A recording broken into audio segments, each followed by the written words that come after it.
ವಾಲ್ಮೀಕಿ ನಿಗಮ ಹಗರಣ ಪ್ರಕರಣಕ್ಕೆ ಸಂಬಂಧಪಟ್ಟಂತೆ ನಿಮ್ಮ ರಿಪಬ್ಲಿಕ್ ಕನ್ನಡ ಎಕ್ಸ್ಕ್ಲೂಸಿವ್ ಆಗಿ ಇಲ್ಲಿವರೆಗೂ ಕೂಡ ಮಾಹಿತಿಯನ್ನ ನೀಡ್ತಾ ಬಂದಿದೆ. ಇದೀಗ ಅಕ್ರಮ ಸಂಬಂಧ ಮತ್ತೊಬ್ಬ ಆರೋಪಿಯ ಬಂಧನ ಆಗಿದೆ. ನಕಲಿ ಖಾತೆ ತೆರೆದಿದ್ದಂತಹ ಆರೋಪಿಯನ್ನ ಬಂಧಿಸಿದ್ದಾರೆ ಪೊಲೀಸರು. ಹೈದರಾಬಾದ್ನಲ್ಲಿ ಸತ್ಯನಾರಾಯಣ ವರ್ಮಾರನ್ನ ಅರೆಸ್ಟ್ ಮಾಡಲಾಗಿದೆ. ಬಂಧಿತ ಸತ್ಯನಾರಾಯಣನಿಂದ 16 ಕೆಜಿ ಚಿನ್ನವನ್ನ ವಶಕ್ಕೆ ಪಡೆದುಕೊಂಡಿದ್ದಾರೆ. ಚಿನ್ನದ ಜೊತೆಗೆ 10 ಕೋಟಿ ರೂಪಾಯಿ ಹಣವನ್ನ ಸೀಸ್ ಮಾಡಿದ್ದಾರೆ ಖಾಕಿ ಅಧಿಕಾರಿಗಳು. ಇಂದು ಬಂಧಿತ ಸತ್ಯನಾರಾಯಣ ಬೆಂಗಳೂರಿಗೆ ಕರೆತರುವುದ ಸಾಧ್ಯತೆ ಇದೆ. ವಿವಿಧ ಕಂಪನಿ ಹೆಸರಿನಲ್ಲಿ 18 ಬ್ಯಾಂಕ್ ಖಾತೆಯನ್ನ ತೆರೆಯಲಾಗಿತ್ತು. 18 ಖಾತೆಗಳಿಗೂ ವಾಲ್ಮೀಕಿ ನಿಗಮದ ಹಣ ವರ್ಗಾವಣೆ ಕೂಡ ಆಗಿತ್ತು. ಈಗಾಗಲೇ ಸಚಿವರ ತಲೆದಂಡ ಕೂಡ ಆಗಿದೆ. ಇದೇ ವಿಚಾರಕ್ಕೆ ಸಂಬಂಧಪಟ್ಟಂತೆ ಮತ್ತಷ್ಟು ಡೀಟೇಲ್ಸ್ ಕೊಡ್ತಾ ಹೋಗ್ತಾರೆ ನನ್ನ ಕಲೀಗ್ ಸುನಿಲ್ ನೇರ ಸಂಪರ್ಕದಲ್ಲಿದ್ದಾರೆ. ಏನು ಸುನಿಲ್, ಇದೀಗ ಈ ಒಂದು ವಾಲ್ಮೀಕಿ ನಿಗಮ ಹಗರಣ ಏನಿದೆ ಬಗದಷ್ಟು ಬಯಲಾಗ್ತಾ ಇದೆ. ಇದೀಗ ಮತ್ತೊಬ್ಬ ವ್ಯಕ್ತಿಯನ್ನ ಅಂದ್ರೆ ಸತ್ಯನಾರಾಯಣ ಎನ್ನುವಂತಹ ವ್ಯಕ್ತಿಯನ್ನ ವಶಕ್ಕೆ ಪಡ್ಕೊಳ್ಳಲಾಗಿರುವಂಥದ್ದು. ಈತನ ಹಿನ್ನೆಲೆ ಏನು, ಈತನಿಗೆ ಎಷ್ಟು ಹಣ ವರ್ಗಾವಣೆಯಾಗಿದೆ, ಡೀಟೇಲ್ಸ್ ಏನಿದೆ ನಿಮ್ಮ ಬಳಿ ಅಂತ?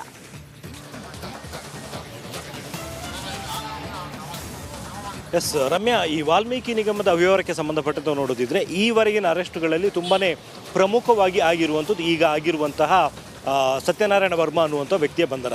ಇಡೀ ಪ್ರಕರಣದ ಮಾಸ್ಟರ್ ಮೈಂಡ್ ಈತ ಅನ್ನುವಂಥದ್ದು ಈಗ ತನಿಖೆ ವೇಳೆ ಗೊತ್ತಾಗಿದೆ. ಅಂದರೆ ಈಗ ನಮಗೆಲ್ಲರೂ ಕೂಡ ಗೊತ್ತಿದ್ದಂಥ ಒಂದು ವಿಚಾರ ಅಂತ ಹೇಳಿದರೆ, ವಾಲ್ಮೀಕಿ ನಿಗಮದಿಂದ ಸುಮಾರು 97 ಕೋಟಿಯಷ್ಟು ಹಣ ಬೇರೆ ಬೇರೆ ಬ್ಯಾಂಕ್ ಖಾತೆಗಳಿಗೆ ವರ್ಗಾವಣೆ ಆಗಿದೆ ಅನ್ನುವಂಥದ್ದು. ಇದು ಯಾವ ಕಾರಣಕ್ಕೋಸ್ಕರ ಆಗಿದೆ, ಯಾರ ಮೂಲಕ ಆಗಿದೆ, ಇದು ಯಾವುದೂ ಕೂಡ ಗೊತ್ತಾಗಿರಲಿಲ್ಲ. ಆದರೆ ಕೆಲವೊಂದು ಕಂಪನಿಗಳ ಹೆಸರಿನಲ್ಲಿ ನಕಲಿ ಖಾತೆಗಳನ್ನು ಓಪನ್ ಮಾಡಿ ಆ ಒಂದು ಕಂಪನಿಗಳಿಗೆ ವಾಲ್ಮೀಕಿ ನಿಗಮದಿಂದ ಹಣ ವರ್ಗಾವಣೆ ಆಗಿದ್ದು ಖಚಿತ ಆಗಿತ್ತು. ಇವನ್ ಬೆಂಗಳೂರಿನಲ್ಲಿರುವಂಥ ಹ್ಯಾಪಿಯೆಸ್ಟ್ ಮೈಂಡ್ಸ್ ಸೇರಿದಂತೆ ಬೇರೆ ಬೇರೆ ಸಾಫ್ಟ್ವೇರ್ ಕಂಪನಿಗಳ ಹೆಸರಲ್ಲೂ ಕೂಡ ನಕಲಿ ಖಾತೆಗಳು ಸೃಷ್ಟಿಯಾಗಿದೆ. ನಡಿ ಈಗ ಶುರು ಮಾಡೋಣ.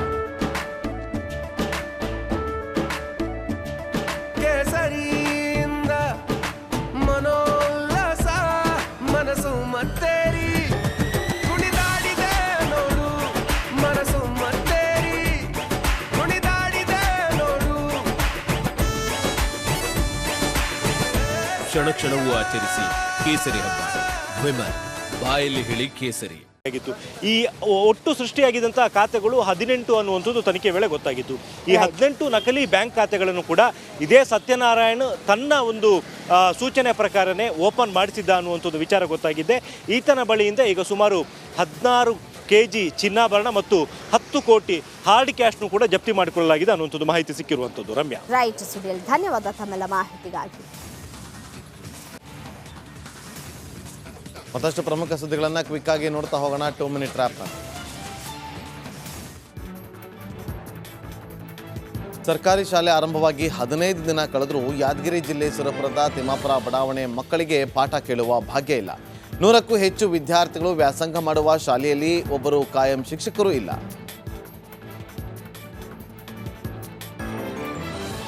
ಮುಂಗಾರು ಚುರುಕು ಹಿನ್ನೆಲೆ ತುಂಗಭದ್ರಾ ಜಲಾಶಯದಲ್ಲಿ ಒಳಹರಿವು ಏರಿಕೆಯಾಗಿದೆ. ಕೊಪ್ಪಳದ ಮುನಿರಾಬಾದ್ ಬಳಿ ಇರುವಂತಹ ತುಂಗಭದ್ರಾ ಜಲಾಶಯಕ್ಕೆ ಒಳಹರಿವು ಹೆಚ್ಚಾಗಿದ್ದು ರೈತರ ಮೊಗದಲ್ಲಿ ಮಂದಹಾಸ ಮೂಡಿದೆ. ಕೊಡಗಿನಲ್ಲಿ ಪ್ರಕೃತಿ ವಿಕೋಪದಿಂದ ಸಾಕಷ್ಟು ಜನರು ಮನೆ ಕಳೆದುಕೊಂಡು ಬೀದಿಗೆ ಬಿದ್ದಿದ್ರು. ಸರ್ಕಾರದಿಂದ ಮನೆ ಹಂಚಿಕೆ ಕಾರ್ಯ ನಡೆದಿತ್ತು. ಆದರೆ ಸರ್ಕಾರದ ಸೌಲಭ್ಯದಿಂದ ವಂಚಿತರಾದ ರತ್ನಮ್ಮ ಕುಟುಂಬ ಕಳೆದ 5 ವರ್ಷದಿಂದ ಬಾಡಿಗೆ ಮನೆಯಲ್ಲಿ ಜೀವನವನ್ನು ನಡೆಸ್ತಾ ಇದೆ. ಅಯೋಧ್ಯೆಗೆ ಹೋಗಿ ರಾಮ ಮಂದಿರ ನೋಡಲು ಸಾಧ್ಯವಾಗುತ್ತಿಲ್ಲ ಅನ್ನೋರಿಗೆ ಇನ್ನು ಮುಂದೆ ಮನೆ ಬಾಗಿಲಿಗೆ ರಾಮ ಮಂದಿರ ಬರಲಿದೆ.